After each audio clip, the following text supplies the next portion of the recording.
लीजिए सुनिए रबीन्द्रनाथ टैगोर की लिखी कहानी पोस्टमास्टर, मेरी यानी समीर गोस्वामी की आवाज में।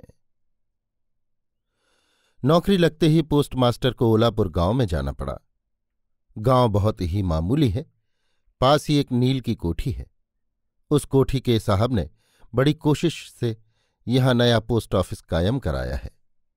हमारे पोस्टमास्टर साहब का बचपन बीता है कलकत्ते में। पानी की मछली को किनारे पर डाल देने से उसकी जैसी हालत होती है, इस छोटे से गांव में आकर पोस्टमास्टर की भी वही दशा हुई। एक अंधेरी मढ़ैया में उनका ऑफिस है। पास ही एक गंदा तालाब है और उसके चारों तरफ जंगल। कोठी में जो गुमाश्ता वगैरह मुलाजिम हैं, उन्हें फुर्सत ही नहीं कि किसी से मिले जुलें, और फिर वे भले आदमियों से मिलने जुलने के काबिल भी नहीं हैं। खासकर कलकत्ते के लड़के तो अच्छी तरह मिलना जुलना जानते ही नहीं। अपरिचित स्थान में जाकर या तो वे उद्धत हो जाते हैं या गुमसुम बने रहते हैं। यही वजह है कि गांव के लोगों से पोस्टमास्टर का मेलजोल नहीं हो सका। इधर हाथ में कामकाज भी ज्यादा नहीं जिसमें लगे रहें। कभी कभी थोड़ी बहुत कविता लिखने की कोशिश करते हैं और उसमें ऐसा भाव व्यक्त करते हैं कि मानो तमाम दिन पेड़ पत्तियों का कंपन और आकाश के मेघों को देखकर ही जीवन बड़ी सुख से बीता जा रहा हो। किंतु अंतर्यामी ही जानते होंगे कि अगर अलिफ लैला का कोई दैत्य आकर एक ही रात में इन डाल और पत्तों समेत पेड़ों को काट कर बड़ी सड़क बना दे और उसके दोनों तरफ पंक्तिवार बड़े बड़े पक्के मकान खड़े करके आकाश के मेघों को दृष्टि के ओझल कर दे, तो बेचारे इस अधमरे भले आदमी के लड़के को फिर से नवजीवन मिल जाए। पोस्टमास्टर की तनख्वाह बहुत थोड़ी है।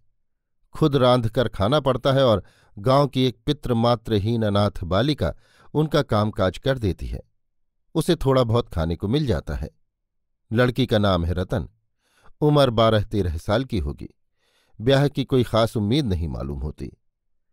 संध्या के समय जब गांव के ग्वालघरों से घना धुआं उठता, चारों तरफ से झिंगुर बोलने लगते, कुछ दूरी पर गांव के नशेबाज गवैयों की चौकड़ी ढोलक मजीरा बजाकर ऊंचे स्वर से गाना शुरू कर देती, और जब अंधेरी मढ़ैया में अकेले बैठे हुए कवि के हृदय में भी पेड़ों की कपकपी देखकर मामूली हृतकंप उपस्थित होता, तब घर के कोने में एक दिया जलाकर पोस्टमास्टर पुकारते, रतन। रतन दरवाजे पर बैठी हुई इस बुलाहट के लिए बाट देखती रहती, किंतु एक बार बुलाने पर भीतर न आती। कहती, क्या है बाबूजी, काहे बुलाते हो?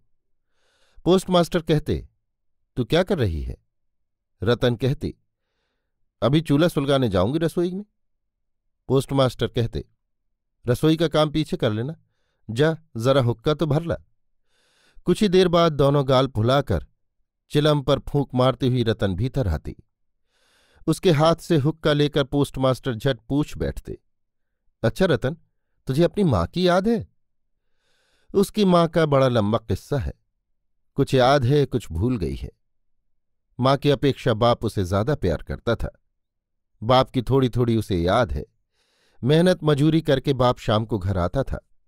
उनमें से कोई कोई संध्या उसके हृदय पर तस्वीर की तरह साफ साफ अंकित है। किस्सा सुनाते सुनाते रतन पोस्टमास्टर के पैरों के पास जमीन पर बैठ जाती। उसे याद आती, उसके एक छोटा भाई था।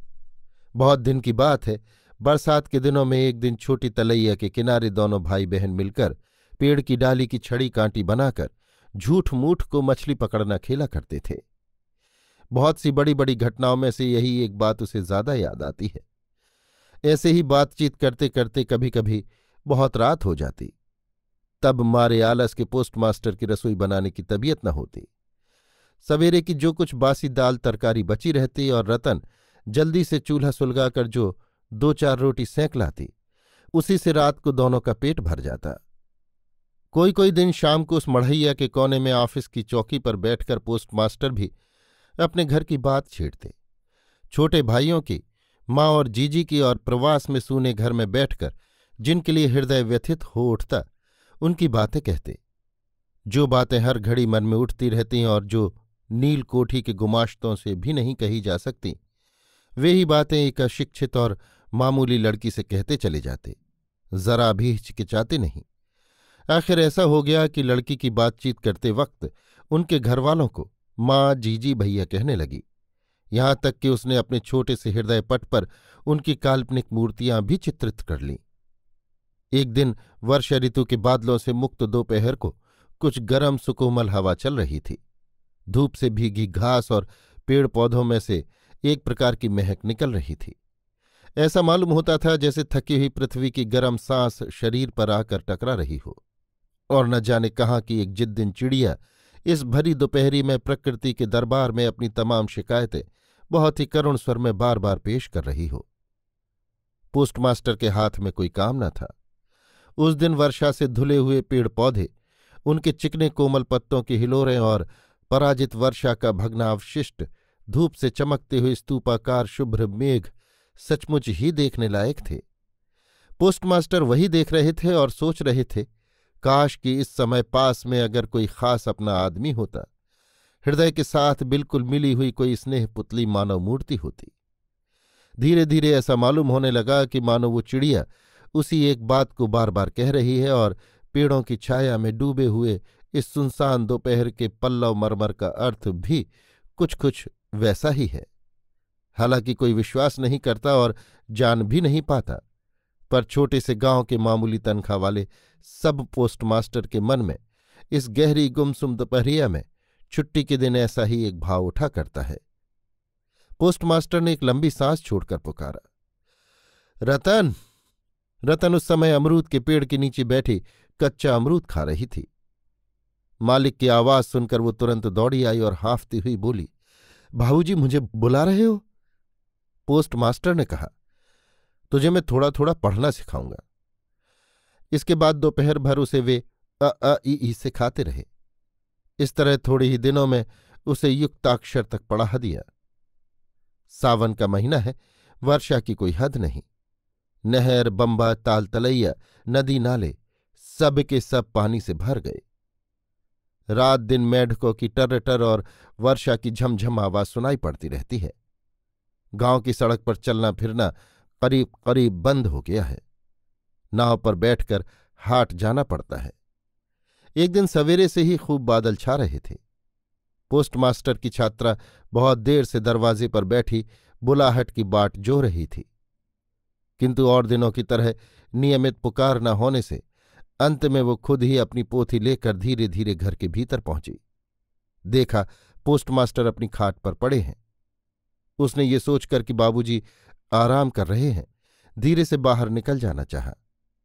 इतने में सहसा सुनाई पड़ा, रतन। वो चट से पीछे को लौटकर बोली, बाबूजी तुम तो सो रहे थे ना? पोस्टमास्टर ने करुण स्वर में कहा, मेरी तबीयत अच्छी नहीं मालूम होती रतन। देख तो मेरे माथे पर हाथ रखकर।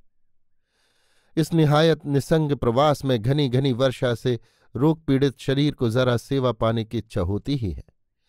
तपते हुए माथे पर चूड़ियों वाले कोमल हाथों का स्पर्श याद आ ही जाता है और रोग की पीड़ा में ऐसा सोचने को जी चाहता है कि स्नेहमयी नारी रूप में जननी और जीजी पास बैठी है। यहां भी प्रवासी की मन की अभिलाषा व्यर्थ न गई। बालिका रतन अब बालिका न रही। उसी क्षण उसने जननी का पद ले लिया। वो वैद्य बुला लाई, ठीक समय पर दवा खिला दी। सारी रात सिराहने बैठी जागती रही। अपने आप पत्थ बना लाई और 100 बार पूछती रही, बाबूजी कुछ आराम मालूम पड़ता है? पोस्टमास्टर कमजोर शरीर लेकर रोगशैया से उठे। मन में इरादा कर लिया कि बस अब नहीं, यहां से किसी भी तरह तबादला कराना ही है। यहां तंदुरुस्ती ठीक नहीं रहती, आबहवा ठीक नहीं वगैरह लिखकर उसी समय कलकत्ते के अफसर को तबादले के लिए अर्जी लिख भेजी। रोगी की सेवा से छुट्टी पाकर रतन फिर दरवाजे के बाहर अपनी जगह पर जा बैठी, किंतु पहले की तरह अब उसे कोई बुलाता नहीं। बीच बीच में वो झांक कर देखती, पोस्टमास्टर अनमने होकर चौकी पर बैठे हैं या खाट पर पड़े हैं। रतन जब बुलाहट की प्रतीक्षा में बाहर बैठी रहती, तब वे अधीर चित्त से अपनी अर्जी के जवाब की प्रतीक्षा करते रहते। बालिका ने दरवाजे पर बैठे बैठे 1000 बार अपना पुराना पाठ घोंटना शुरू किया। उसे डर था कि कहीं अचानक न पुकार बैठें, और तब वो युक्ताक्षरों को भूल गई तो अंत में 1 सप्ताह बाद एक दिन शाम को पुकार हुई। घबराहट के साथ रतन भीतर गई। बोली, बाबूजी मुझे बुला रहे थे? रतन, मैं कल ही चला जाऊंगा। कहाँ चले जाओगे बाबूजी? घर जाऊंगा। फिर कब आओगे? अब नहीं आऊंगा। रतन ने फिर कोई बात नहीं पूछी।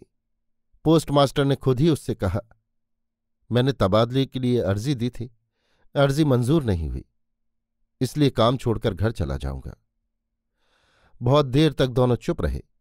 एक कोने में दिया टिमटिमाता रहा और एक जगह मकान की पुरानी छत चूकर एक मिट्टी के सरवे में टप टप बरसात का पानी टपकता रहा।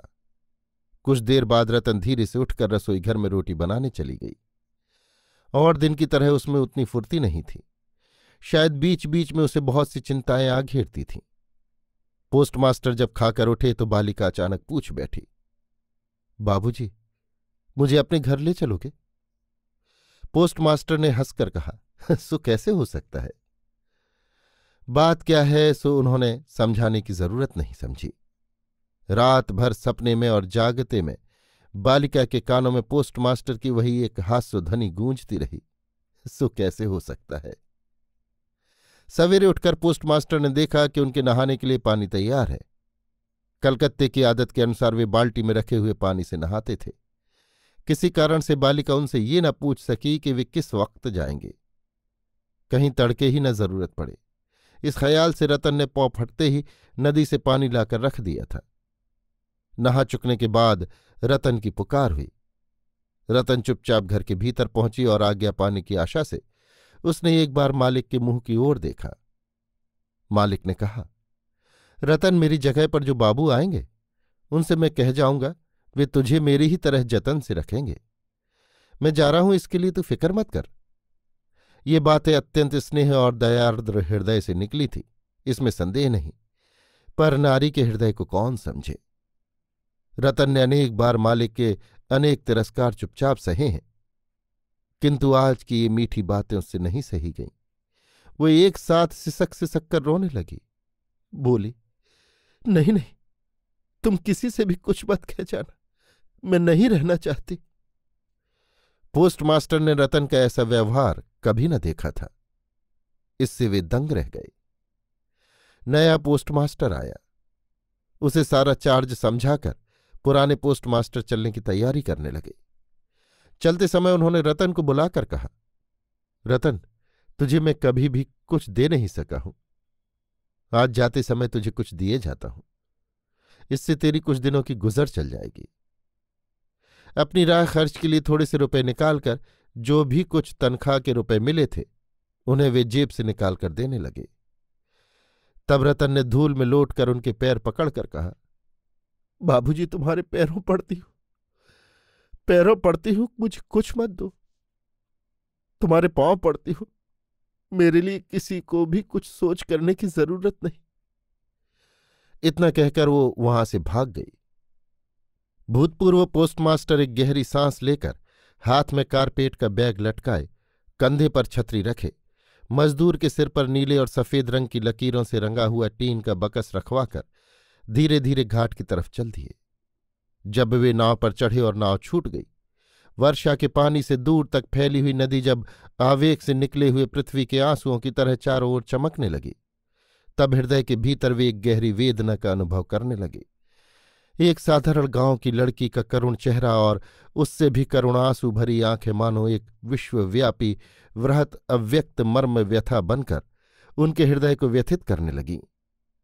एक बार बड़ी इच्छा हुई कि लौट चलें, संसार की गोद से छिटकी हुई इस अनाथ लड़की को साथ लेते चलें, किंतु तब पाल में हवा भर चुकी थी। वर्षा का स्रोत वेग से चल रहा था। नाव गांव पार कर चुकी थी।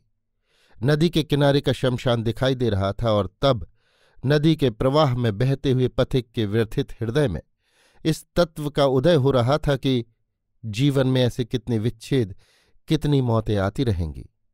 लौटने से फायदा, संसार में कौन किसका है। पर रतन के मन में किसी भी तत्व का उदय नहीं हुआ। वो उस पोस्ट ऑफिस के चारों तरफ सिर्फ आंसू बहाती हुई घूम रही थी। शायद उसके मन में क्षीण आशा जाग रही थी कि बाबू शायद लौट आवे, और इसी बंधन में पड़कर बेचारी कहीं दूर नहीं जा सकती थी। हाय रे बुद्धिहीन मानव हृदय, तेरी भ्रांति किसी तरह मिटती ही नहीं। युक्तिशास्त्र का विधान बहुत देर से माथे में घुसता है। प्रबल और साक्षात प्रमाण का भी विश्वास न कर झूठी आशा को दोनों भुजाओं से बांधकर जी जान से छाती से लगाए रहता है। और आखिर एक दिन आशा जब तमाम नाड़ियों को काटकर हृदय का खून चूस कर गायब हो जाती है तब होश आता है।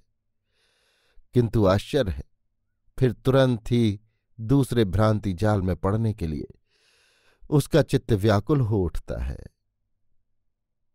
अभी आप सुन रहे थे रविन्द्रनाथ टैगोर की लिखी कहानी पोस्टमास्टर, मेरी यानी समीर गोस्वामी की आवाज में।